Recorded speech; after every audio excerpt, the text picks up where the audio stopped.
नमस्कार दोस्तों, आज इस वीडियो में हम जानेंगे पैसे का प्रयोग मनुष्य ने कैसे शुरू किया। आपके अपने चैनल ई बिंदास पे आपका स्वागत है। अगर आप ये वीडियो पसंद करें तो प्लीज़ इसे लाइक करें, शेयर करें, चैनल सब्सक्राइब करें। धन्यवाद। पैसा, इसको सारी दुनिया में बहुत से लोग सभी बुराइयों की जड़ मानते हैं, लेकिन सच्चाई ये भी है कि इसके बिना इस दुनिया में कुछ भी कर पाना आसान नहीं है। दूसरी बात ये भी है कि सारी दुनिया इसके पीछे मोहित है। ये आकर्षण पैसे का कोई आज से नहीं है, ये आकर्षण पैसे के प्रति प्राचीन काल से ही चला आ रहा है। इसमें कोई नई बात नहीं है। आज हम ये जानेंगे कि आखिर इस पैसे की शुरुआत दुनिया में किस तरह से हुई। अगर बात टेक्निकल परिभाषा की हो तो हम कह सकते हैं कि मनुष्य एक सामाजिक जीव है और उसने अपने सामाजिक संपर्क के लिए जो मानक बनाए, जो कायदे बनाए, उसमें अपने फाइनेंशियल या आर्थिक काम करने के लिए उसने एक सुविधा बनाने के लिए पैसे की शुरुआत की। मुश्किल हुई ना समझने में? कोई बात नहीं, आपकी मुश्किल को थोड़ा आसान कर देते हैं। बात समझने की ये है कि जैसा भी मैंने एक पिछला वीडियो बनाया था उसमें मैंने बताया था कि मनुष्य जानवरों से किस तरह अलग हुआ। अगर आप उसको देखना चाहें तो उसका लिंक मैं नीचे डिस्क्रिप्शन में डाल रहा हूँ, उसमें आप देख सकते हैं कि मनुष्य से मिलते जुलते जानवर कौन से हैं। तो उसमें ये बात थी। खैर, तो बात यह है कि मनुष्य जानवरों से अलग इस तरह हुआ कि उसने सबसे पहले औजारों का यानी टूल्स का प्रयोग करना शुरू किया। उसके बाद में फिर उसने समय के साथ में आग जलाना और उसको किस तरह नियंत्रित किया जाए यह सीखा। फिर आग और औजारों की मदद से उसने खेती करना सीखा, शिकार करना सीखा, और इस तरह से वो जानवर से इंसान बनने लगा। अब तक तो ये इंसान जो था वो जानवर ही था ना, और सभी जानवर क्या करते हैं, वो अपने जीवन में उनका सारा समय सिर्फ खाना, सुरक्षा और अपनी संतति को बढ़ाने में, इसी में लग जाता है। लेकिन जब मनुष्य ने औजारों के और आग के प्रयोग से खेती करना, शिकार करना, ये सब सीख लिया, तो सबसे पहली बात उसको अब भोजन की समस्या उतनी नहीं रही। भोजन के अलावा भी उसके पास और काम थे। तो फिर धीरे धीरे और चीज़ें विकसित हुई। उसने कपड़े पहनना सीखा, उसने मकान बनाना सीखा, फिर बर्तन और तमाम चीज़ें धीरे धीरे उसके दुनिया में बढ़ती चली गई। अभी जब ये सब चीज़ें बढ़ी तो अब सवाल एक दूसरा ये आ गया कि खाना भी तरह तरह का बनने लगा। अभी तक तो ये था कि किसी भी तरह पेट भर जाए। अब किसी के पास पर्याप्त खाना था तो फिर उसे क्वालिटी के साथ वैरायटी भी चाहिए थी। अब समस्या ये शुरू हुई कि किसी के पास में गेहूँ था लेकिन उसे चावल खाने हैं, अब वो कैसे खाए।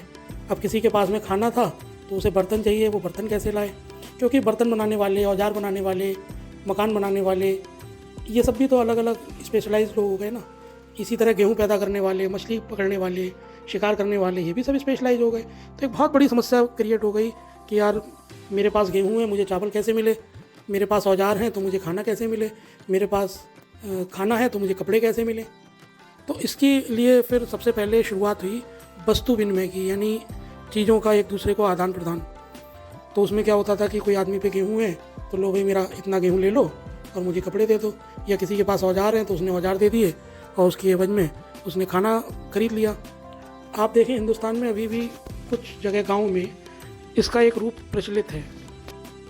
अभी भी भारत के कुछ गाँव में ऐसा होता है कि कुछ पेशेवर लोग जैसे नाई या और भी तमाम पेशे हैं, उनके जो करने वाले लोग होते हैं वो पूरे साल या छमाही अपना काम करते हैं, और गांव वाले फिर जब फसल कटती है तब उनको उनका जो पैसा है वो अपनी उपज के रूप में उन्हें दे दिया जाता है। तो ये भी चलता रहा धीरे धीरे विनिमय, वस्तु विनिमय। अब इसमें एक समस्या आने लगी कालांतर में। वो समस्या ये आने लगी कि भाई तेरे पास तो गेहूँ ही है, मुझे गेहूँ की ज़रूरत ही नहीं है, मैं क्या करूँगा गेहूँ लेकर के, मुझे तो चावल चाहिए, लेकिन तेरे पास चावल है नहीं, तो अब तुम तो गेहूँ ही दे सकते हो, चावल दे नहीं सकते। तो इसका फिर धीरे धीरे निदान ये होने लगा कि जो स्थानीय स्तर पर सबसे ज़्यादा मूल्यवान चीज़ें होती नहीं, उनसे विनिमय शुरू होने लगा। विनिमय से कंफ्यूज ना हो जाना, विनिमय मतलब एक्सचेंज यानी अदला बदली। खैर, फिर अब इन मूल्यवान चीज़ों के उदाहरण मैं आपको बताऊं, जैसे आपको बड़ा ताज्जुब होगा कि किसी समय रोम में नमक बहुत मूल्यवान था, तो वहाँ नमक से जो है ये वस्तु विनिमय की जगह नमक से विनिमय हो जाता था। आप गौर करिए, आज भी तनख्वाह या वेतन को सैलरी कहा जाता है। ये सैलरी साल्ट से ही आई है। भारत के मसाले बहुत प्रसिद्ध थे और बहुत विरल थे।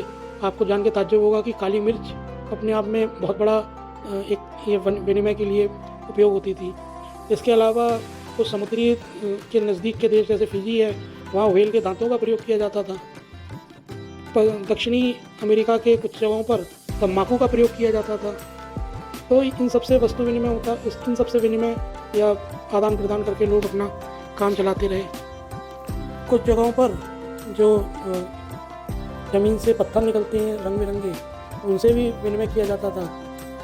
और लगभग ईसा से 800 साल पूर्व भारत में सबसे पहले फिर मुद्रा का चलन हुआ। मुद्रा का चलन ऐसे हुआ कि जब इंसान ने धातु की खोज की, धातु को निकालना सीखा, धातु से प्रयोग करना सीखा, तो उसने पाया कि कुछ धातुएं जो हैं वो एक तो विरल भी हैं, मतलब आसानी से नहीं मिलती, और मजबूत भी हैं, जैसे सोना, चांदी, तांबा।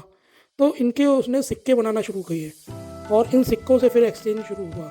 यहाँ से सबसे पहले पैसा आया। खैर, जब ये सिक्के हिंदुस्तान में शुरू हुए, आप देखें कि आज भी खुदाई में हड़प्पा कालीन, मुग़ल कालीन तमाम सिक्के निकलते हैं। यहीं से फिर जब रोमन यहाँ आए तो उन्होंने सिक्के सीखे और धीरे धीरे करेंसी का प्रयोग विश्व में बढ़ता गया। 17वीं सदी के बाद यूरोप में सबसे पहले कागज़ की मुद्रा का प्रयोग शुरू हुआ। कागज़ की मुद्रा की शुरुआत होने का कारण संभवतः ये रहा कि जो धातु के सिक्के होते थे वो काफ़ी भारी होते थे और उनको ले जाना लाना आसान नहीं था और उनमें घिसावट भी हो जाती थी। धीरे धीरे उनकी इन सब समस्याओं को देखते हुए सबसे पहले कागज़ की मुद्रा का प्रयोग शुरू हुआ। जब कागज़ की मुद्रा का प्रयोग शुरू हुआ तो उसके पीछे सरकार या बैंक गारंटी लेता था कि जो मूल्य उस मुद्रा का यानी उस नोट का है, उतने रुपए तो पहले तो उतने मूल्य के बराबर का सोना या चांदी सरकार अपने पास रखती थी और इस बात की गारंटी लेती थी कि अगर कोई भी ज़रूरत होगी तो जो मूल्य उस कागज़ के नोट पर अंकित है उतना रुपया सरकार वापस करेगी। फिर उसके बाद में धीरे धीरे हुआ ये कि सरकार ने उस मूल्य से थोड़ा कम सोना या चांदी या धातु रखना शुरू कर दिया। 20वीं सदी के अंत में और 21वीं सदी की शुरुआत से तो अब कागज़ की मुद्रा का रूप भी बदल गया और डिजिटल मुद्रा आ गई।